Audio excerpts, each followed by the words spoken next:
யூபிஐல ரூ. 2000க்கு மேல் டிரான்சாக்ஷன் பண்றீங்க அப்படின்ற பட்சத்துல, அதுக்கு 18% வரலுமே வரி விதிக்கிறதா ஒரு சில தகவல்கள்லாம் வெளியாகியிருக்கு. இதுக்கு மத்திய அரசு தரப்புல இருந்து என்ன விஷயம் சொல்லியிருக்காங்க? இது உண்மையா? பொய்யா? என்னதான் நடக்குது? அப்படின்றத பத்தியுமே இந்த வீடியோல நம்ம பார்க்க போறோம். யூபிஐ டிரான்சாக்ஷன் அப்படின்னு வரும்போது, இப்போ இருக்க காலகட்டத்துல யூபிஐல பேமெண்ட் பண்ணாம யாருமே இருக்க முடியாது. ஸோ ஒரு ரூ. 10லிருந்து ரொம்ப வேற ஏதாவது வீட்டு பொருட்கள் வாங்குறதுல இருந்து எல்லாத்துக்குமே வந்து இந்த யூபிஐ டிரான்சாக்ஷன் அப்படின்றது ரொம்ப ரொம்ப இப்ப எல்லார்கிட்டயும் பயனுள்ளதாகவும் இருக்கு. இதோடைய தேவை அப்படின்றது நாளுக்கு நாள் அதிகரிச்சுக்கிட்டேவும் இருக்கு. இதுக்கு முன்னாடி கையில எல்லாம் அமௌண்ட் வச்சுக்கிட்டே இருந்தே ஆகணும் அப்படின்ற ஒரு நிலையில இருந்து அக்கௌண்ட்ல இருந்தா போதும், நம்ம ரூ. 10 நம்ம அனுப்புறதா இருந்தாலும் அனுப்பிக்கலாம் அப்படின்ற ஒரு நிலையும் இப்போ இருந்துகிட்டு இருக்கு. இந்த நிலையில தான் இப்போ வந்து இந்த யூபிஐ டிரான்சாக்ஷன்ல நிறைய சர்ச்சைக்குரிய விஷயங்கள்லாம் வந்துகிட்டே இருக்கும். இது பண்ணக்கூடாது, அது பண்ணக்கூடாது அப்படின்ற விஷயங்கள் வந்துகிட்டே இருக்கும்.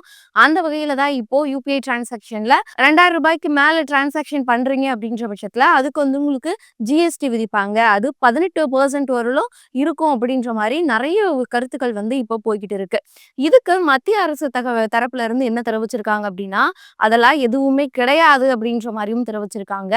ஏன் அப்படின்னு பார்க்கும்போது, இப்ப யூபிஐ டிரான்சாக்ஷனுக்கு 18% ஜிஎஸ்டி போடுற மாதிரி எந்த ஒரு ஐடியாவும் இப்போதைக்கு கிடையாது. இதுக்கு மேல வர்றது பத்தி இப்போதைக்கு எதுவும் சொல்ல முடியாது அப்படின்ற மாதிரியும் தெரிவிச்சிருந்தாங்க.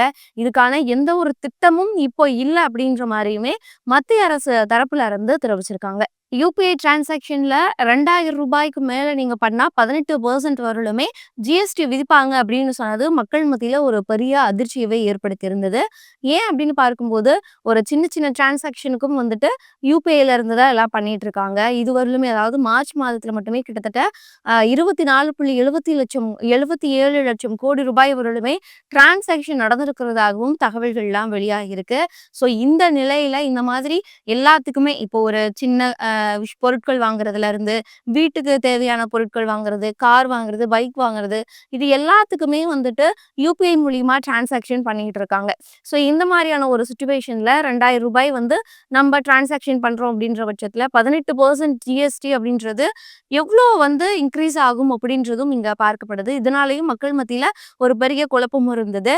இந்த குழப்பத்தை தீர்க்க வைக்கிற விதமாகவும் இப்போ வந்து அதெல்லாம் ஒன்றும் கிடையாது அப்படின்னு சொல்லி மத்திய அரசும் அனௌன்ஸ் பண்ணியிருக்காங்க.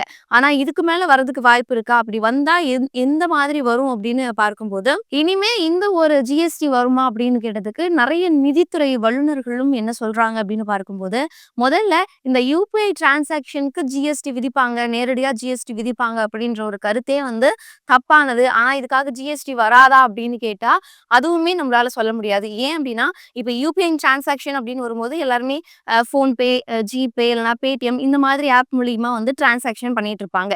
ஸோ அப்படி டிரான்சாக்ஷன் பண்ணும்போது இந்த ஆப்லாம் வச்சுட்டு இருக்கக்கூடியவங்க அவங்க சேவைக்கான கட்டண சேவை வந்துட்டு இன்ட்ரடியூஸ் பண்றாங்க அப்படின்ற பட்சத்துல அது வேணா 18% வரலும் இருக்கிறதுக்கான வாய்ப்புகள் நிறையவே இருக்கு அப்படின்னு தெரிவிச்சிருக்காங்க.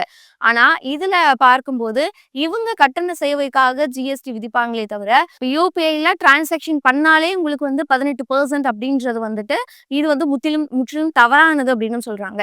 இப்போ ஜிபே, போன்பே இவங்க எல்லாருமே ஒவ்வொருத்தரும் வந்து அனௌன்ஸ் பண்ணாங்க, இது மாதிரி ஜிஎஸ்டியை இன்க்ரீஸ் பண்ணாங்க அப்படின்னா இது வரதுக்கு வாய்ப்பு இருக்கு அப்படின்னு தெரிவிச்சிருக்காங்க.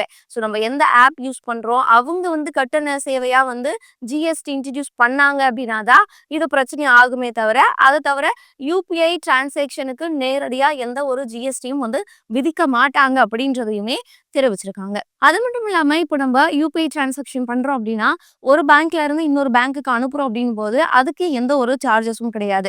அது மட்டும் இல்லாம முழுக்க முழுக்க யூபிஐ டிரான்சாக்ஷன் அப்படின்னு பார்க்கும்போது பொதுவாகவே எல்லாத்துக்குமே வந்து இலவசமா தான் இருக்கும். ஸோ இதுக்கு வந்து எந்த ஒரு சார்ஜஸும் ஃபைல் பண்ண மாட்டாங்க அப்படின்றும் இருக்கு.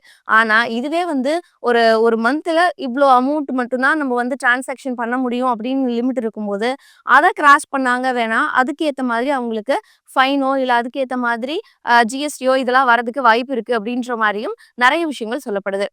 மேலும் ஈடி தமிழ் சேனல்ல வரப்போகும் பிசினஸ் மற்றும் அது ரிலேட்டடான வீடியோவை பார்க்க உடனே கீழே இருக்க சப்ஸ்கிரைப் பட்டனை கிளிக் பண்ணுங்க.